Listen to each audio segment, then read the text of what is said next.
Weather, serbisyong totoo ng GMA News. Lumakas pa at isa ng typhoon ang binabantayang bagyo sa labas ng Philippine Air Responsibility at may international name na Nyuguri. Huling namataan ng Pag-asa ang bagyo sa layong 1,320 kilometers sa hilagang silangan ng Virac, Catanduanes. May taglay itong lakas ng hangin na aabot sa 130 kilometers per hour at bugso na hanggang 160 kilometers per hour. Kumikilos ang bagyo pakanluran, hilagang kanluran sa bilis na 25 kilometers per hour. Ayon sa Pag-asa, bukas sa madaling araw inaasahang papasok sa PAR ang nasabing bagyo at papangalanan itong Florita.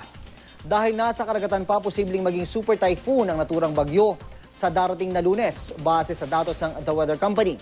Wala pang magiging direktang epekto sa bansa ang Typhoon Nyuguri. Pero palalakasin nito ang hanging habagat na magpapaulan sa ilang bahagi ng bansa. Ngayong Sabado, asahan ng mahihinang ulan o kaya thunderstorm sa central southern sections ng Luzon. Dito sa Metro Manila, posible muli ang ulan sa hapon at gabi. Buong Visayas ay ulanin din lalo na ang eastern section.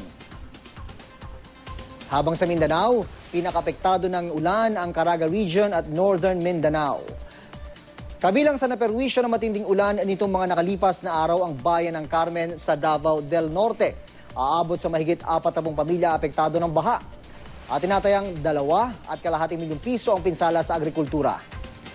Umapaw naman ang ilog Simuay sa Sultan Kudarat, Maguindanao. Binaha rin ang maraming barangay sa paligid nito. Kaya ilang residente nagbangka na para makalikas. Pati truck ng sundalo, sumaklolo na sa mga residente. Habang nabalaho naman ang ilang sasakyan sa malabang Lanao del Sur dahil sa abot bewang na baha. Yan ang latest mula sa GMA Weather. Magplano para sigurado. I am ready. Serbisyong totoo ng GMA News.